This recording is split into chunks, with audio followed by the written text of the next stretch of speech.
The best analogy that I heard from Steve McNamara, who used to be the head coach of Great Britain Rugby League, he said it's like baking a cake. If you open the oven and look at the cake and it's not cooked yet, well, you can always just turn up the heat and cook it a little bit faster. Conversely, if the cake is already burnt, you pretty much can't undo it, and you're going to have a real job on your hands to make it appetizing. The same is true of training athletes in the off season. If you overdo it in the early weeks, it is really, really hard to undo it in the weeks that you have left. Hey guys, what's up? This is Keir from Strength Coach Network, doing another reaction video today. Today, we are going to be talking about the off-season preparation from just before last Christmas, so December 2021, of the Michigan State Spartan football team.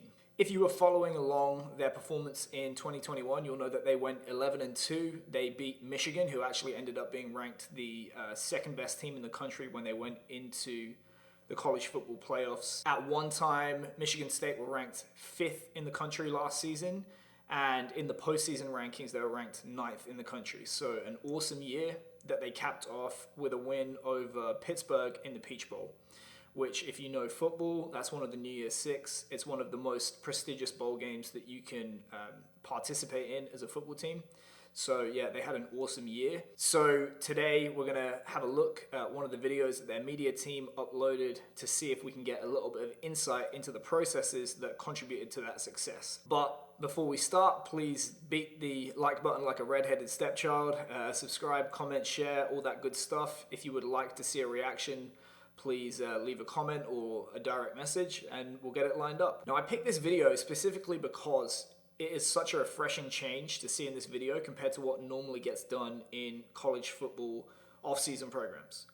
If you follow my personal Instagram, that's the Rugby Strength Coach one, you'll know that, I think it was last week, I posted up a video of UMass football performing traditional football mat drills, along with examples of, I think it was 5 other prominent FBS teams doing similar in previous years. That was the joke behind the post. The coach claimed, hey, nobody else is doing this. Everyone does it and it sucks. Likewise, there was a post up on Twitter this week from another coach at the college level, pretty much proudly posting that his athletes had thrown up during a circuit session just like this in the off season. And it sucks for numerous reasons, but in a nutshell, it's way too much volume, way too much intensity, way too soon. And it just ends up being a lactate bath, and everyone is cooked after 1 week. You get what Dan Paff would call the survival shuffle, where everyone just lowers their outputs and hopes to survive for what's coming. Now, when you consider that the off-season is probably going to be the best opportunity that you have to gain speed, strength, and power because there is no football going on, you've really shot yourself in the foot here, because you need to be fresh, you need to be displaying high outputs to stimulate development of these qualities, particularly power and speed, and you just can't do that. The biggest thing is the progression that you go through from, the middle of January when they report back to when we go into spring ball in 2 weeks. It's you don't just jump in the deep end and start off where you finished the season back in early December. So it had to be a progression. You got to kind of find out where the guys are and what they can handle then, and then how do you progress them safely, to make sure that we're straining enough and that we're creating a response to the training, but not going too far with it that they can't recover from it. So that's probably the magic part of strength and conditioning, is finding out what that sweet spot is, and then figuring out how it fits 100 guys. That's always the challenge. So I think the head strength coach here, Jason Novak, absolutely hits the nail on the head. When you get to off-season, you just can't pick up where you left off. And that means 2 things to me. I think you see it reflected in the video here. The first is that the base is a lot lower. So despite our best intentions as strength coaches, physical qualities do tend to drop off in season, especially among high snap players. You have football that has to come first, because obviously the variation in week to week is going to be a reflection of technical, tactical, and psychological preparation rather than physical preparation, because those variables remain quite stable throughout the year, but then points differentials go up and down, so it can't be physical. That's the reason. Guys tend to get beaten up. It's a contact sport. It's a nutritional sport, and it may be sometimes that the games are just so tough that you're carrying fatigue from one game into the week of the next, or from one practice into another. So as a result, if the base is lower, you have to start out easy. if you come in like so many teams do and just drop a ton of volume and intensity on top of guys, it's actually really hard to undo this. The best analogy that I heard from Steve McNamara, who used to be the head coach of Great Britain Rugby League, he said it's like baking a cake. If you open the oven and look at the cake and it's not cooked yet, well, you can always just turn up the heat and cook it a little bit faster. Conversely, if the cake is already burnt, you pretty much can't undo it, and you're going to have a real job on your hands to make it appetizing. The same is true of training athletes in the off season. If you overdo it in the early weeks, it is really, really hard to undo it in the weeks that you have left. So in this video, I think it's a great thing. You see more tempo-based lifting, unilateral movements, multi-planar movements, higher reps, and even single joint work. And that's great for a couple of reasons. One is that you're getting back what you lost in season, and it tends to be that muscle mass is hard to hold on to in season because of what I mentioned before, the emphasis on sport practice and the sheer on-feet volume that a lot of guys have to be robust to.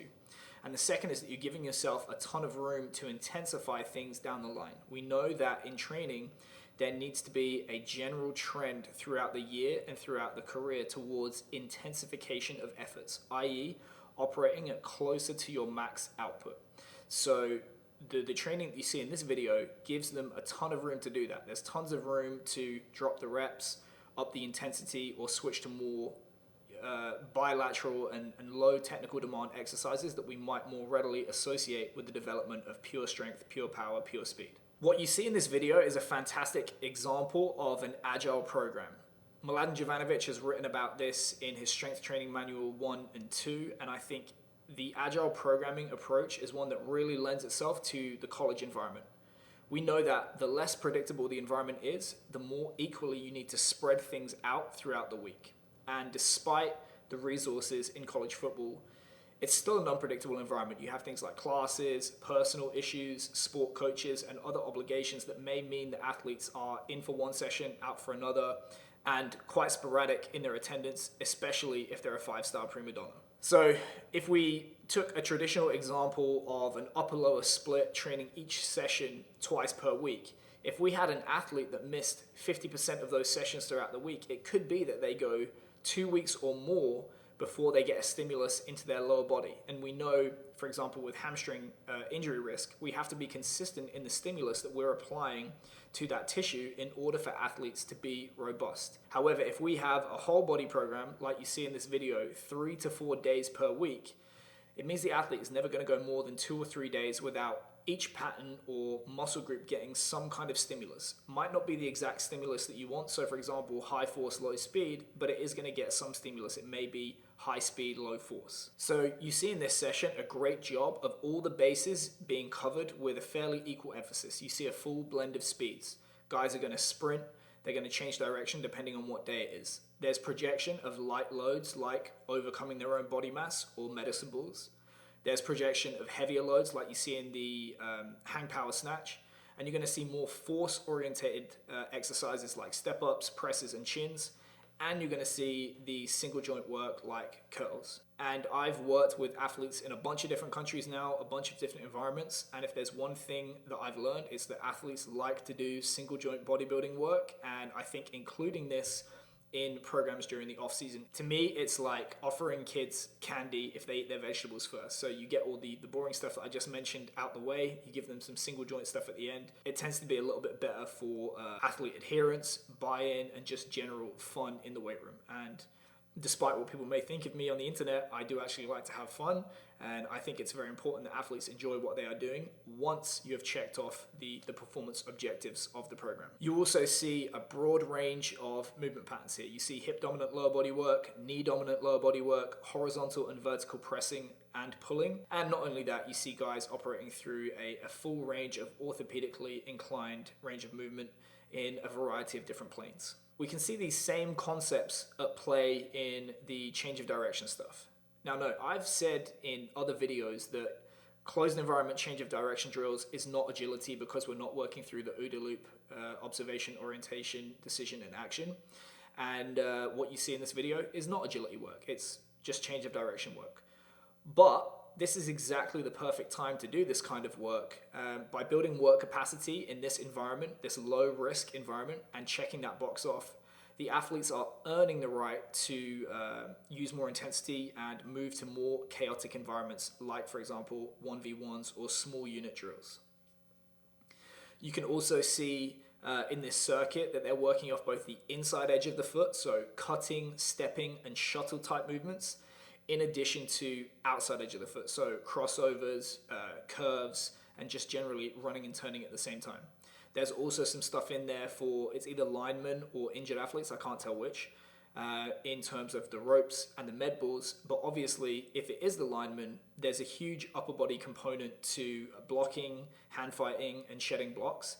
So it's going to need some love in addition to the lower body agility stuff. And a final observation to this video is just look at their faces. Nobody is out there dying. They're still smiling. They're having fun. They're encouraging each other, but they're still getting in work. So it's clear to me that they've hit the sweet spot of stressing them to adapt, but not causing them any kind of fatigue that is going to cause them problems later in terms of injury or reduced performance later in the week or into subsequent weeks of the off season. They're doing a great job of laying the foundation for what's to come in spring ball and into preseason. And remember, guys, this is somewhere between the 5th and the 9th best team in the country. So if they can do it, everyone else can do it. We don't need to be believing this BS about mental toughness and how guys have to be beat into the dirt during off season in order to win. So hats off to Jason Novak and staff at Michigan State. Thought this was an awesome example of how things should be done during off season. If you enjoyed this video, please like, subscribe, share, and comment, and let me know if you have suggestions for any other installments that you would like to see in this reaction series. Thanks. Congratulations on making it to the end of the video. Why don't you celebrate by watching more just like it? You can also help us on our quest to placate the algorithm gods by liking, sharing, subscribing, and commenting. Thanks.